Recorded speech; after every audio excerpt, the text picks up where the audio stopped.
What is up, freaks and geeks? SoCal Leatherface here with another YouTube exclusive episode of Corpses for Conversation podcast. I mean, honestly, I think we can call this a Final Guys episode because we're reviewing a brand new horror film. This film just dropped yesterday, September 28th, and it is Saw X.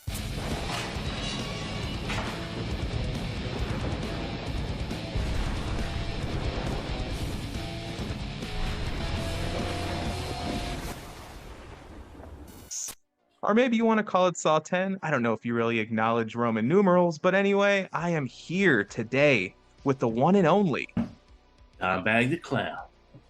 Dymebag the Clown, my favorite clown. Used to be Pennywise, but hey man, Dymebag came into my life. Love that guy. Pennywise is a softie, man. Come on. So how are you doing, Dime? I mean, we both got a chance to watch this film last night in Dolby. Do you feel that watching it in Dolby really made a difference? Was it louder and just, I don't know, did it really hit your core? Not really. I was expecting it to be like in your face, loud. And this song was actually pretty mellow as far as the saw noises, but I would have just watched it in a regular theater. I totally agree with that. It's not really something that is cinematically beautiful, if you want to call it that. People definitely got a different experience with this Saw film if you're going in being a longtime fan like Diamond myself, but we'll get more into that later. For now, we all miss James Wan as the director of this film, right? He just had a way of keeping the storyline going, keeping you in suspense the whole time, and just the gore. Everything was crazy. This film was directed by Kevin Gruder, who had to do with the Saw franchise all this time. He was on the set through all of them, so I figured him taking over the lead. Do you think he did, just as good a job overall, or what do you think? I believe he did a pretty good job. It did drag a little bit in the beginning. The cinematography of the film was amazing. This is the first film they actually go to Mexico.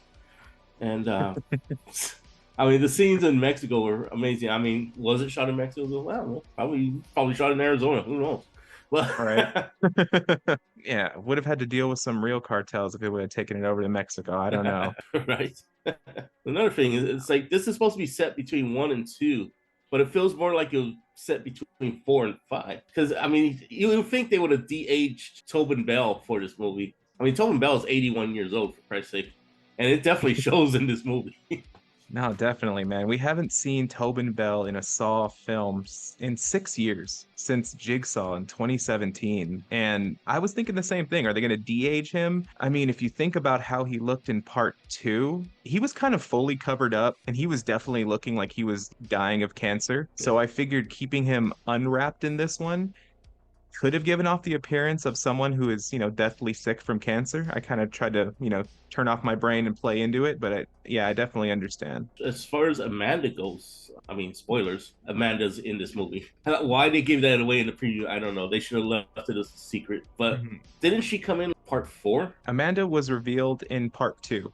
At the end of part 2, they revealed that Amanda was working with Jigsaw the whole time. As you can see, people, Saw has so many twists and turns. Just can't keep track anymore. I mean, there will be spoilers in this episode. There will be some. But honestly, this movie didn't really have too many things that were not already spoiled if you watch the trailers and some of those sneak peek video scenes from the movie when they're revealing some of the traps. They honestly did reveal a lot in this trailer, which is disappointing. I was hoping that there would be a lot kept out. Speaking of Amanda Dime, did you feel like her appearance in this film looked very like Axl Rose, fully Botoxed up? She didn't really look like herself at all. Yeah, she definitely had some work done for sure. She just had these huge cheekbones that just kind of like popped out, and I just kept getting distracted by them. I just recently watched the first 2 films. You could just tell when you watch them that way that there's just this major difference in between. And it's not the fact that she just looks older, like we were saying with Tobin Bell, but she just looks plumper. Yeah, that, and she needs some acting classes. I don't know what happened in the last couple of years, but she was annoying as hell in this movie.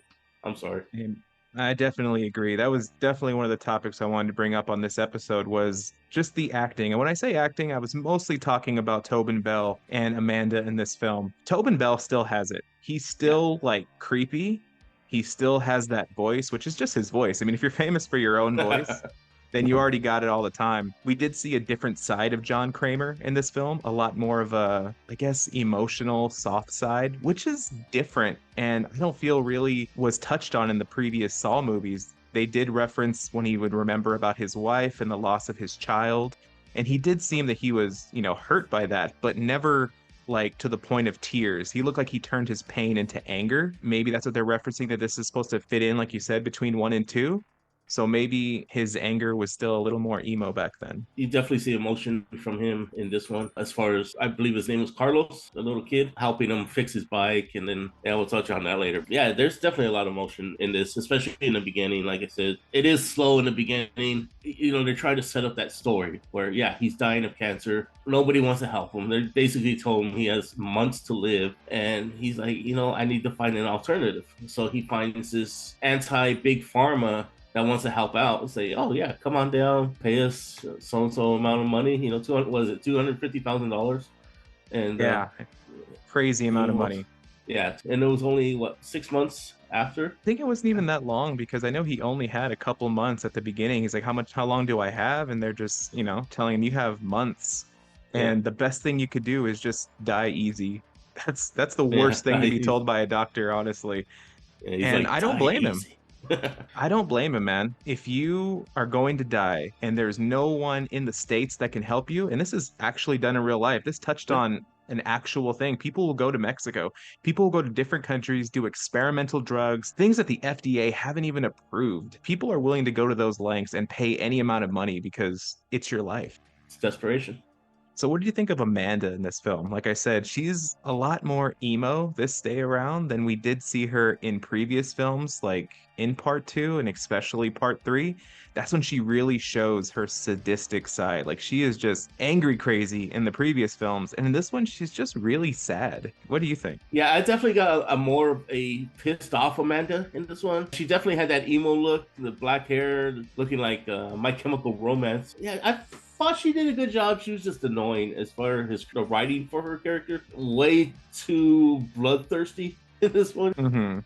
No, yeah, I feel that, man. Like in the second one, she had this really cool, like her hair was short, but she Yeah, had like this spiky kind of hair and it looked really cool. And this one, it looks like a weird, like really short little Beatles, cut on her head.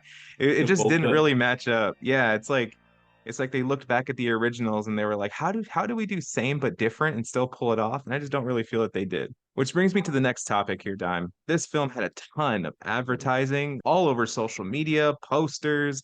They were releasing tins.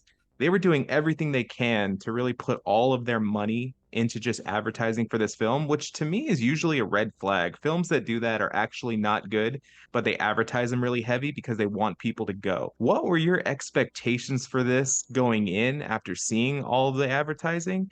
And at the end, after watching it, did it meet those expectations? I was definitely expecting more from it being the 10th film in the franchise, but it didn't disappoint. The traps were amazing. I've probably seen the trailer twice. As far as marketing, I didn't really see much marketing. I've seen the posters at the theater with the eye trap. Definitely lived up to my expectations. We're getting the traps, we're getting the blood, we're getting John Kramer back.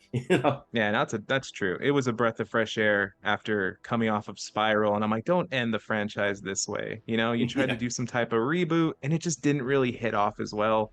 Don't end it this way. If you guys at home haven't watched that one and you love the Saw franchise, you're really not missing anything. So just keep not watching that one. For me, when it came to expectations, like I said, there was a lot of advertising for it. And what I mean by that is like all over social media. I'm a big Instagrammer, that's my weapon of choice. They really advertised that thing everywhere. They were making a bunch of custom commercials for it. They're having Billy the Puppet advertised like on TV screens, and he's saying like, uh, let well, me I saw introduce you to something cool. And he's not even really in the film that much. Billy the Puppet was not utilized as much as you would think. Yeah, I did see that video clip where Billy the Puppet shows up in the news, where Hmm. the lady reporter's out there and he just rolls by. Yeah, that Yeah. was pretty funny. See, that's a new thing that films are doing now is that they're making like these fake news reports and they are like putting in their advertisements in them. The first one I seen that for was the new Ninja Turtle film that just came out. And Yeah. they made like that whole thing with the kid that says I like turtles. They actually got him back. He's like a grown man now. And that was a hilarious commercial. That Saw one was just random. Is that some kind of like kid? that's just trick-or-treating back there. It was funny. I mean, it was a fake report, but it did what it needed to do. Don't they have a maze this year at Six Flags? I think Fright Fest based on the Saw Mm. movie. Oh wow, I haven't even heard about that. I guess I haven't really looked into Six Flags, huh? Yeah, Fright Fest Six really hasn't Flags. advertised that much this year. But go to Hey, Hayride. there you go, guys. If you guys want to meet Dimebag in person, you're in this area, come on down to the Haunted Hayride and give him a chance to scare you. It's gonna be great. Yeah. I know before October's over, I'm gonna be there myself, and I gotta make sure I get Dimes to scare me. All right, Dime. Talking about the storyline of Saw X, they were definitely going for the sentimental, I have cancer, I just found out. When he thinks that he's been cured, he thinks he has a new lead on life, and it sounds all positive, like he might not even be Jigsaw anymore. What did you think of the storyline for this film? I loved it, man. You feel for John Kramer. The first, what, half an hour, it's Hmm. basically John Kramer's film. And he's talking about, what am I going to do? He's over there writing out his will and testament. This story, man, you definitely get more emotion. This movie actually is the longest Saw film, if you had noticed, on the record, Yep. reaching almost 2 hours. And the reason for that is exactly like you said. They gave at least 30 minutes of background story to him and his cancer, finding out that he's been duped and plotting out his revenge before we really get into what a Saw movie is. You know what I mean? Yeah, I definitely want that bottle of tequila, man. That was a big waste of tequila, man. Just Oh, yeah, I know. Pure that tequila, Mexican freaking. tequila. Oh, dude. Ugh. If there was one thing that disappointed me when it comes to the storyline, how they filmed this beginning to end is that typically in a Saw film, you always start with this amazing kill. And it's the ones that we remember. How did that Saw movie start? Oh yeah, I remember the one with the two guys on each side, and there's the girl in the middle, and they get to pick like who are they gonna like, saw, and then they Yeah, pick the girl, and then it was awesome. They always start with a memorable kill, and this one didn't do that. yeah. It really didn't do that. It just kind of starts straight into the story. And that's just really different, but didn't really rub off on me the right way. Different directors, different visions, right? All right, Dime. This film, I didn't feel had enough bodies in it that I want from a Saw film. But saying that, let's stick to the true Final Guys format and, talk about the kill count. This film, to my count, we only get 6 deaths, and that's with an asterisk. We find out that one of them is not exactly what we thought. And what was that, Dime? That was the eye trap, Mm-hmm. which was actually a dream sequence where he sees the janitor come in to some guy's room and he starts going through his wallet, looking at his gold watch. John's watching him the whole time. And it transitions into the guy sitting in the chair with the eye trap on. Mm-hmm. And you think, oh, all right, cool. It's going to get into the kills already. All right, cool. Guy's eyes get sucked out of his head. And then it transitions back to the hotel room, the hospital room.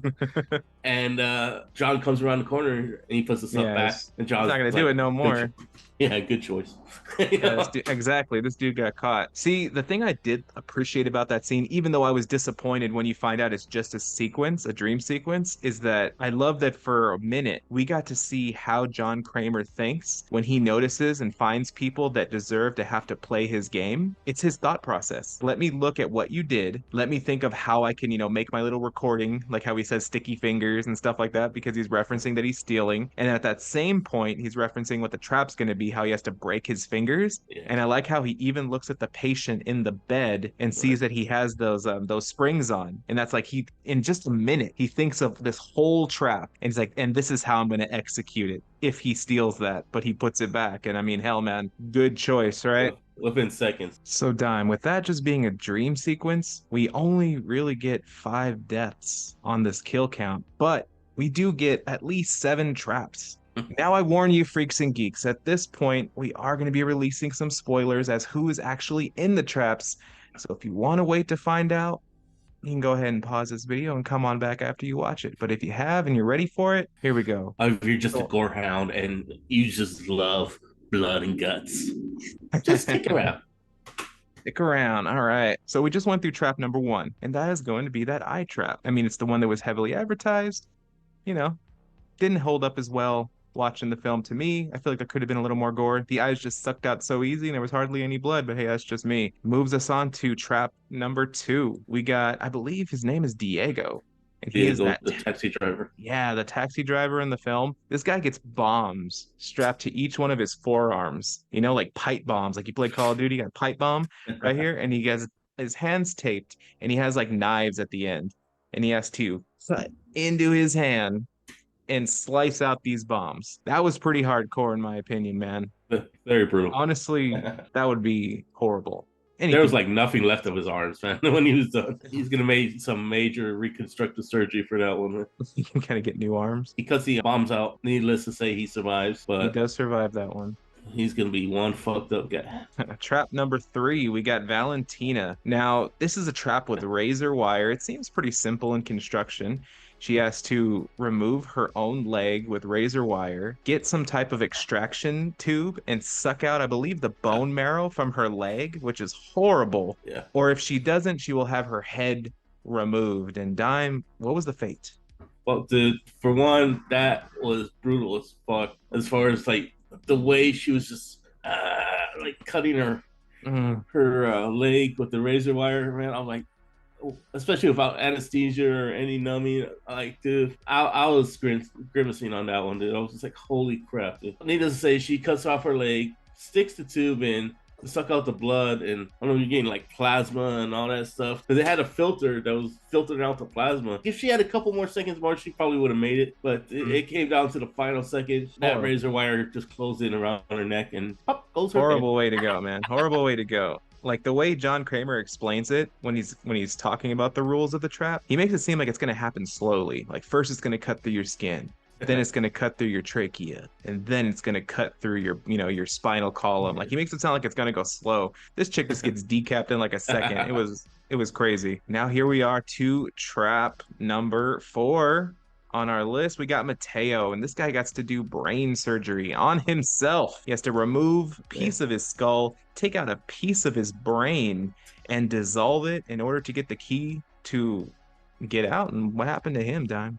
Another one that almost made it. Came down to the final seconds, but him, I really couldn't tell what happened to him because he was almost like an Iron Maiden type thing, right? Yeah, where exactly. They closed in around his face, but it looked like they had a little oven. It looked like the inside of a toaster. You know, like when you pop the toaster and you see those little wires get lit up in red? I'm believing he got burned to death. Probably cooked in the face or something. It didn't really explain what would happen if he failed other than you're going to die. That guy got. Trap number 5. We have Gabriella in the radiation trap. Now, she has a chain on one arm and a chain on one leg, and her task is to break one or the other to get herself out of the way of a radiation machine that is just burning directly into her face. So what happens there? Yeah, the funny thing about that was when she broke her foot, she swings out of the way and she be safe. Swings out of the way of a radiation machine. Everybody's like, oh, okay, she made it. Yeah, you did it. You did it. The radiation machine turned and starts pointing towards her again. I'm like, oh Jesus Christ, dude. I know that part, man. I did crack up at that part as well. You think that she's safe? Like you got to pick one or the other. The radiation machine moves. Oh man. And then so she breaks her hand, falls down to the ground, and we think, all right, she made it. Even John Kramer's like, we got to take her to the hospital because he had feelings for her because she was the first one he met when he got to that hospital. That pretty much carries into like the next kill. There's a little bit of in between, but yeah, she does succeed. She does make it, and then John Kramer holding up to his end of the bargain is if you survive, you get to live. So he wants to take her to the hospital, but the evil Dr. Cecilia will not have it. She has her boyfriend. Was his Parker guy comes in, ruins the whole thing. This guy is just like ruining the whole game, and then sets her free. She kills her. It's not fair. She survived her test. She proved that she deserves to live, and she dies anyway. Pretty weak, man. Just crunches her throat. Yeah, you could see that John and both Amanda are both really feeling for this one, because they think that people deserve to live. They're not murderers. They think that they're helping people. I mean, she didn't really do nothing wrong. I mean, she was drug addict. That was pretty much it.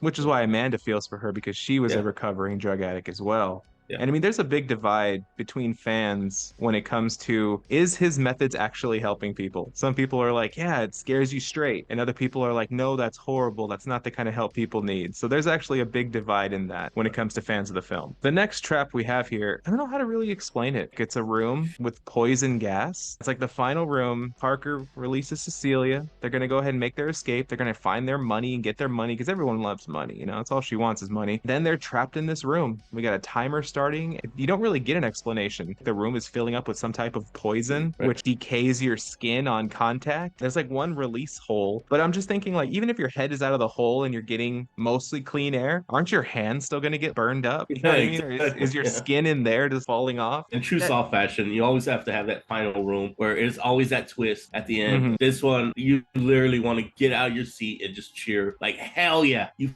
fuckers deserve this, man.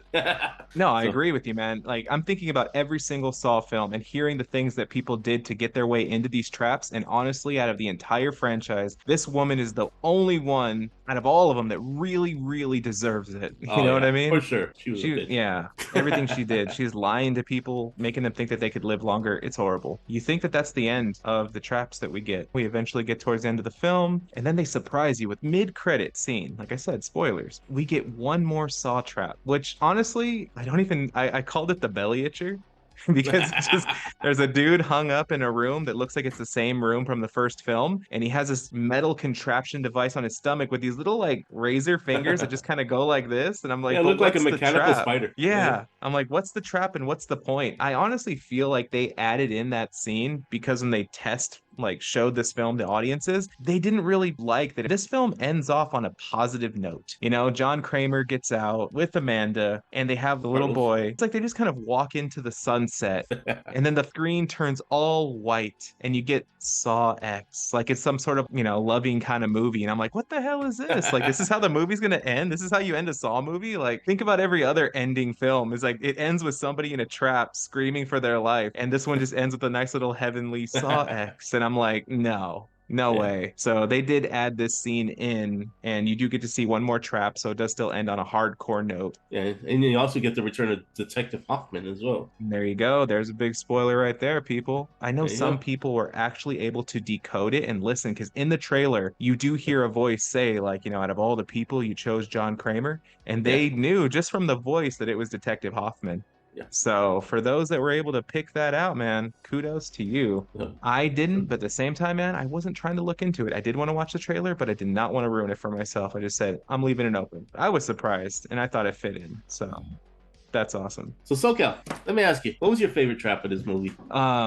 Favorite trap. Honestly, like I said, the eye trap was weak for me. Not going to pick that one. I don't know why. It seems so simple, but honestly, the one I can't get out of my head, I really did like the trap when the guy had just as simple as the bomb strapped to his arms. It's a messed up trap because even if you lose, there's a chance that you'll still survive, but you will have no arms. So it's worse than saying, hey, if you fail, you're going to die and that's the end of you. It's even if you fail, you still have a chance of living, but you're going to live with no arms for the rest of your life and have to live with this trauma. So as simple as it sounds and as simple as it looks, I'm gonna have to go with the bombs on the arms, Dime. What All about right. you? What did you think? Well, going back to that, I mean, like I would have loved to see the guy's arms be blown off. That would have been amazing. Some amazing gore right there. For mine, it would have to be Valentina's with the razor wire to literally have to saw your own leg off just through the bone, everything. I was like, come on, dude. That had to be painful as hell. I'm sorry. Mhm. But and then you seen the blood, sticking the tube in your amputated leg, your little stub, and sucking out all the Yeah. plasma and the blood out, and you're seeing that plasma just being filtered out of the blood, and it's like, oh god, dude, I couldn't even finish my popcorn after that, bro. Honestly, Valentina got it the worst in the film because, yeah, she had to chop off her own leg. She still loses and gets decapitated. And then And she after gets all of that, Cecilia grabs her body, rips open her stomach, and then yeah. uses her Oh, dude. intestines. And I'm Yes, we like, forgot about that. seriously? I might have Uh, been the only one in the theater that was laughing when I seen that. Like, dude, Oh no, there was people laughing. The guys next to us, it sounded like they were gonna puke because they were just like, "Oh mhm. god, it's just like that Oh shit was man. funny. It was like, "Oh here, let me pull out the intestines and use it as a rope so we can pull this Ex- cart closer to us." Dude, I'm like, it's what the comedy. heck? Now that we're talking about that, this transitions us perfectly. Dime, what is your gore score for Saw X? My gore score would probably have to be a 4 on this one. There was not enough deaths. I wanted to see more blood. I mean, we got tons of blood. Don't get me wrong. This movie has tons of blood, but I Mhm. wanted more from it. Yeah, totally understandable, man. I almost feel like I just have to piggyback you on that. I'm teeter-tottering between like a 3.5 and a 4. It's definitely not a 5, you know? Yeah. Every Saw movie doesn't get a 5. And honestly, I think I am going to go with 3.5. I'm even going to tear it down a little bit. You do get gore in this film, but it's just, I don't know. It's not as extreme as you would think. If you're going in not a Saw fan and you're just watching a film, sure, it's going to freak you out and you're going to be like, oh my God, this is so gory. But if you've survived the whole franchise and watched it up to this point, I think it could have gone further, to be honest. Yeah, They seem for to have sure. been always pushing the boundary with every sequel. And with this one, I feel like it got kind of tame, and maybe they're blaming that on the fact that it's supposed to be between 1 and 2. Maybe he wasn't as experienced with his traps yet. Be that as it may, it still kind of fell a little weak for me. So 3.5 on that gore score for me. Yeah, especially it being the 10th film in the franchise. Come on, you got to go all out on that one. And that's what I was expecting from this movie, is they're going to go all out. Maybe next year, if they do a Saw 11, that's the 20th anniversary. The first one came out 2004. So we're coming up on the 20th anniversary of the Saw franchise. We'll see what they do. Who knows how far they're going to push this franchise. But with that, what are your final thoughts on this film? And what would you give this film on a rating of, 1 to 5 Jigsaw pieces? My final thought is true Saw fans are going to love this film. It brings back the magic of what Saw should be. But did it have all the traps that we were used to? No. Like you said, it's between 1 and 2, so he's not experienced in making these traps. For me, overall, I would have to give this movie a 4.5.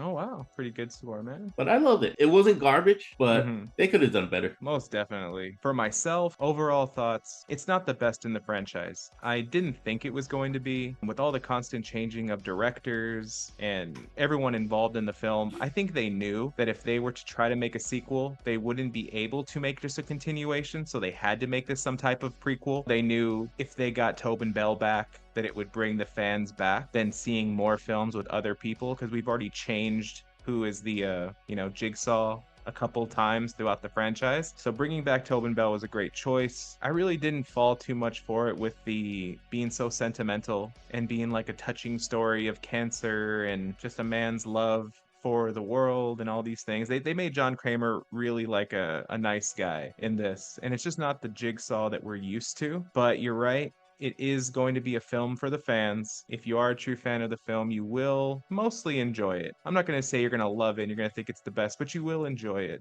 All the nods, all the referencing back to this franchise that we have been a part of for, like you said, since 2004, nearly 10 years. 10 years, I'm sorry, 20 years. That's only With all that, put into account, I have to give this film right in the middle. I'm going to give it a 3 out of 5 Jigsaw pieces. It's not the best, may not be the worst. It does fulfill what you want for the most part if you're going in to watch a Saw film and you just really want to watch another one. You want to see a sequel that's not going to be a horrible one. So I'm giving it a 3 out of 5. very fair. Maybe they should have brought back Chris Rock to direct it. Imagine what that's going to do. Last question I got for you, Dime. This film, it just released, but do you see yourself later on wanting to own this film in any way? Or do you think it's just, if it comes to streaming, I'll watch it there, and if it doesn't, I'm fine having watched it once in theaters? I don't know. I own all the Saw movies on Blu-ray. Now I'm switching over to steelbooks, so I'm trying to get all the Saw on the steelbook now. But yeah, I would definitely add this to my collection for sure. I mean, is it something I can watch over and over again? Probably not, but to add to my collection, I would definitely add it to my collection. Yeah, I mean, I got to follow you on that one. I do own all of the Saw films. Like you said, we do collect physical media, and all of us fit in different zones. Toxic J, he's more like, he's really into VHS and he loves the classics. Dime, he's cool with, Blu-rays. I feel like Zom's more of a DVD guy. And me, I'm 4K. I love when films upgrade to 4K. I love seeing what they do with them and if they execute them right. So I do own all of the Saw franchise in 4K, and it's great. I love to go back to them. So I would definitely love to add this to the collection. But I don't think you would catch me buying an entire box set to rebuy every single film. Yeah. Unless it's an awesome setup for what they're going to have for it. If it's like a Saw trap, and then you open the trap and they're all in there, okay, maybe you'll catch me in that. Other than that, I'm good. But all right, freaks and geeks, we went ahead and we dug in through this Saw X film. Like I said, it just hit theaters. Get a chance to go watch it. Recommendations, I would recommend everybody go ahead and give this a chance. If you're a fan of the Saw franchise, you're not going to be disappointed. You're going to love the nods, like I'd mentioned before. Go ahead and definitely give this one a watch. Keep the theaters alive, man. Go out to the theater. It's a cloudy weekend, man. It's going to be cool out. Don't worry about the beach. You don't need to go to the beach. Go to the movie theater. Go check out a great horror movie, man. I know October's literally what? Tomorrow? It's right around the corner. All right. So just go ahead, get out there, go check out this movie in theaters. Let us know what you think in the comments. Thanks for joining us on this YouTube exclusive edition of Corpses for Conversation podcast. If you want to be able to catch all of our episodes, follow the link in our bio. It'll take you to our link tree. You could find us on Spotify, SoundCloud, and we even got our episodes right here on YouTube. Whichever platform you prefer, we're here to provide for you. And one last question. So- Do you want to play a game? Never die. It's your choice. Signing off. That's SoCal Leatherface. Dymebag the Clown. Always remember, freaks and geeks, play the game and be kind and rewind.